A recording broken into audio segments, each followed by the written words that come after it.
बिहार में विधानसभा चुनाव 3 चरणों में 243 सीटों के लिए होना है।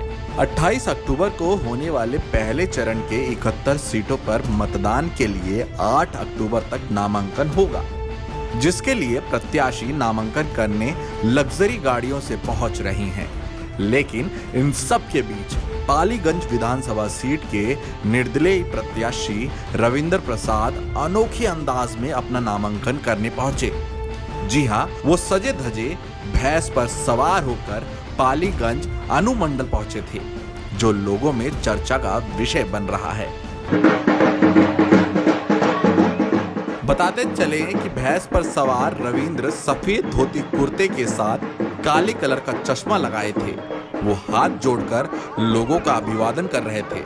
उनके इस अनोखे तरीके के नामांकन को देखने के लिए सड़कों पर लोगों की भीड़ थी। रविंद्र प्रसाद सजे धजे भैंस पर सवार होकर अपने समर्थकों के साथ नामांकन करने पहुंचे थे। वो अपनी जीत को लेकर काफी आश्वस्त थे। नामांकन करने के बाद मीडिया से बातचीत में रविंद्र ने कहा कि यहाँ की लड़ाई अद्भुत होगी, क्योंकि यहाँ की समस्या रोटी, कपड़ा, मकान और शिक्षा ही है। रविंद्र प्रसाद ने कहा कि अगर जनता हमें सेवा करने का मौका देगी तो हम अपने सभी कामों में पारदर्शिता लाएंगे। रविंद्र प्रसाद ये वादा कर रहे हैं कि जीते तो पालीगंज में जनता को शिक्षा, स्वास्थ्य, रोटी और सुरक्षा की हम गारंटी देंगे। इस बार सत्ता में परिवर्तन होगा। साथ ही कह रहे हैं कि विधायक फंड का पैसा जनता की मर्जी से खर्च किया जाएगा।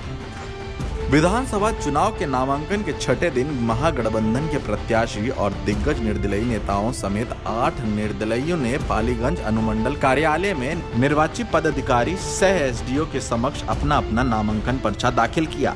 मंगलवार को नामांकन का पर्चा दाखिल करने वालों में महागठबंधन के भाकपा माले प्रत्याशी संदीप सौरभ के अलावा लोक सेवा दल के राजगीर प्रसाद, भारतीय सब लोक पार्टी के Ravish Kumar, people's party of India के रविंद्र प्रसाद सहित निर्दलीय बसंत कुमार, जितेंद्र बिंद, हरे कृष्णा, धनंजय कुमार शामिल हैं।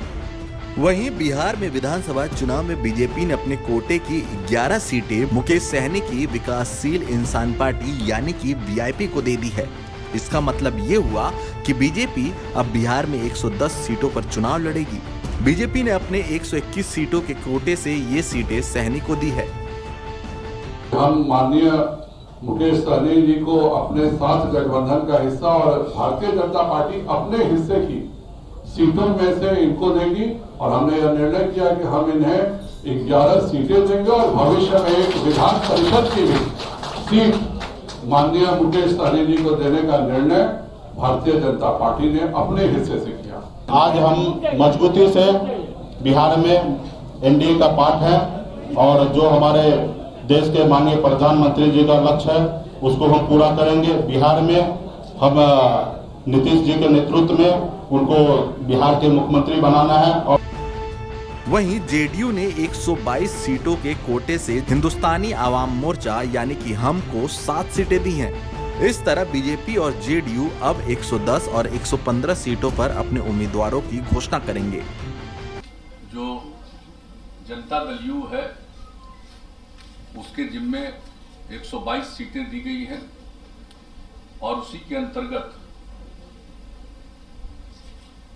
हम पार्टी को, जीतन राम मांझी जी की पार्टी को, उसी के अंतर्गत हम लोगों ने 7 सीटें दी।